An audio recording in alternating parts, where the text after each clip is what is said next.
Praise the Lord. கர்த்தருடைய பரிசுத்த நாமம் மகிமைப்படுவதாக. இந்த நாளும் இயேசு கிறிஸ்துவின் நாமத்தினால் உங்களுக்கு இனிய நாளாய் அமைவதாக. இந்த நாளுக்கான வார்த்தை ரூத்தின் புஸ்தகம் 3ஆம் அதிகாரம் அதனுடைய 18வது வசனம். ரூத் 3:18. அப்பொழுது அவள், என் மகளே, இந்த காரியம் என்னமாய் முடியும் என்று நீ அறியும் மட்டும் பொறுத்திரு. அந்த மனுஷன் இன்றைக்கு இந்த காரியத்தை முடிக்கும் முன் இளைப்பாற மாட்டான் என்றார்.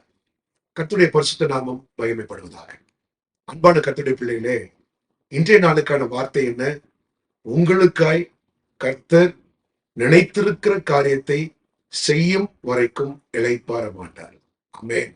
இங்கே போவாசை குறித்து நகோமி சொல்லுகிறதான வார்த்தை. போவாஸ் நம்முடைய இரட்சகராகிய இயேசு கிறிஸ்துவுக்கு அடையாளமாய் இருக்கிறார்.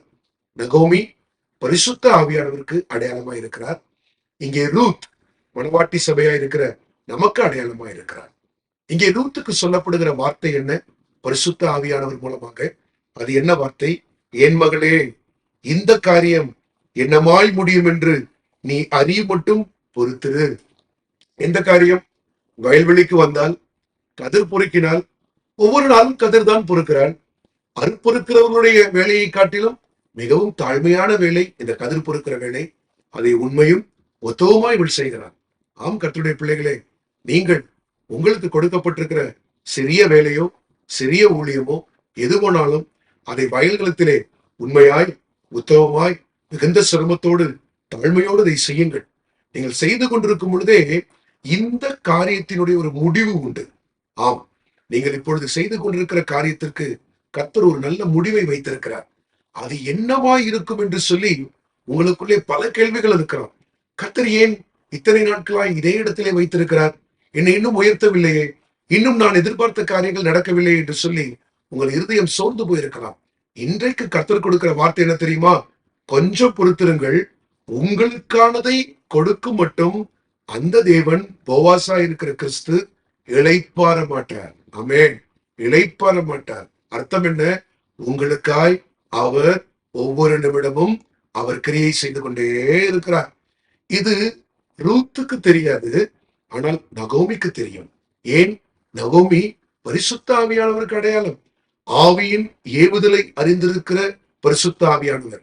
வேதம் சொல்லுகிறதே, தேவன் தம்மிடத்தில் அன்பு கூறுகிறவர்களுக்கு ஆயத்தம் பண்ணினவைகளை கண்கள் காணவில்லை, காதுகள் கேட்கவில்லை, இருதயத்தில் தோன்றவில்லை. ஆனால் பரிசுத்த ஆவியானவர் அவைகளை தெரியப்படுத்துகிறார். ஆம், பரிசுத்த ஆவியானவர் இன்றைக்கு உங்களுக்கு சொல்லுகிற வார்த்தை, கிறிஸ்து உங்களுக்காக காரியங்களை நடப்பித்துக் கொண்டே இருக்கிறார். ஒவ்வொரு நாளும் நடப்பித்துக் கொண்டே இருக்கிறார். சீக்கிரத்தில் நீங்கள் அதை காணப்போகிறீர்கள். அதற்காக பொறுத்திருங்கள். அவர் சும்மா இருக்கவில்லை, அவர் இளைப்பாறவில்லை. இஸ்ரவேலை காக்கிற தேவன் உறங்குவதும் இல்லை, தூங்குகிறதும் இல்லை. உங்களுக்காக கிரியை செய்து கொண்டே இருக்கிறார். பாருங்கள், இஸ்ரவேல் ஜனங்கள் செங்கடலத்திலே வந்த பொழுது அந்த செங்கடலை தாண்டுவதற்கு முன்பதாக தேவன் கொடுத்ததான கட்டளை என்ன? மோசையை பார்த்து, இந்த ஜனங்களை முன்னேறி போக சொல்லு, கோ ஃபார்வர்ட். அவங்க சொல்றாங்க, ரெண்டு பக்கமும் மலை, பின்னால பார்வோன், முன்னால செங்கடல், எங்க போவது? ஆண்டவர் சொல்றாரு, போ சொல்லு, நீ முதல் ஸ்டெப் எடுத்து வைக்க சொல்லு. அங்கே கர்த்தருடைய வார்த்தை சொல்லுகிறது, ரா முழுவதும் கர்த்தர் பலத்த கீழ்காற்றை இந்த தேவ ஜனங்களுக்காக வீசப்படினாராம். ஆம், நைட்டு ஃபுல்லா அந்த ஜனங்களுக்காக கர்த்தர் கிரியை செய்து கொண்டிருந்தார். இது அவர்கள் கண்களுக்கு தெரியவில்லை. அவர் கிரியை செய்ததனுடைய பலன் தான் மோசே கோலை நீட்டின பொழுது பாதை தெரிய வந்தது. இன்றைக்கும் கர்த்தர் சொல்லுகிற வார்த்தை உங்களுக்கு, நீங்கள் முன்னேறி செல்லுங்கள். நீங்கள் ரூத்தை போல தொடர்ந்து உங்கள் பணியை செய்யுங்கள். எப்படி நடக்கும், எது நடக்கும், அதை குறித்து யோசிக்காதீர்கள். இது கர்த்தருக்கு லேசான காரியம். உங்களுக்காக அவர் நினைத்திருக்கிற நன்மையை, நீங்கள் எதிர்பார்த்திருக்கும் நன்மையை கர்த்தர் சீக்கிரத்தில் உங்கள் கைகளில் கொடுத்து தருவார். பொறுத்திருங்கள். அவர் இளைப்பாறவில்லை, உங்களுக்காக கிரியை செய்து கொண்டிருக்கிறார். He is a miracle working God. நம்முடைய தேவன் நமக்காக அற்புதத்தை செய்து கொண்டிருக்கிற தேவன். உற்சாகமாயிருங்கள். கர்த்தர் உங்களுக்கு செய்வார். கர்த்தரே அதை உங்களுக்கு செய்வார். கர்த்தர் உங்களை ஆசீர்வதிப்பார். ஜெபிப்போமா?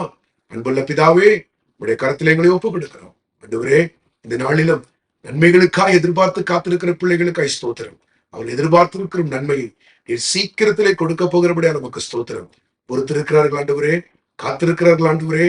நீர் சொன்ன வார்த்தையின்படி காத்திருக்கிற பொறுத்திருக்கிற பிள்ளைகளுக்கு ஏற்ற வேளையிலே கர்த்தர் தருகிறபடியா நமக்கு ஸ்தோத்திரம்.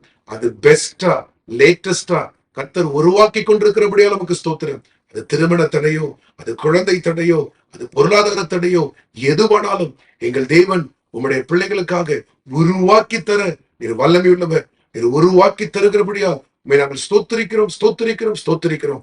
காத்திருக்கிற பிள்ளைகள் பொறுத்திருக்கட்டும். பொறுத்திருந்து உம்முடைய கரத்திலிருந்து நிறைவாய் இதை பெற்றுக் கொள்ளட்டும். எங்கள் தேவன் இளைப்பாறுகிற தேவன் அல்ல, எங்கள் தேவன் எங்களுக்காய் கிரியை செய்கிற தேவன். இது கிரியை செய்து அதை கொடுக்கிறபடியாலுமே ஸ்தோத்திரிக்கிறோம். தொடர்ந்து நடத்துங்க, இந்த நாளிலும் நடத்துங்க. துதி கனம் மகிமையெல்லாம் நமக்கு ஒருவருக்கே செலுத்துகிறோம். இயேசுவின் நாமத்தில் கேட்டுக்கொள்கிறோம் நல்ல பிதாவே, ஆமென், ஆமென், ஆமென். God bless you. கர்த்தர் உங்களை ஆசீர்வதிப்பாராக. Praise the Lord.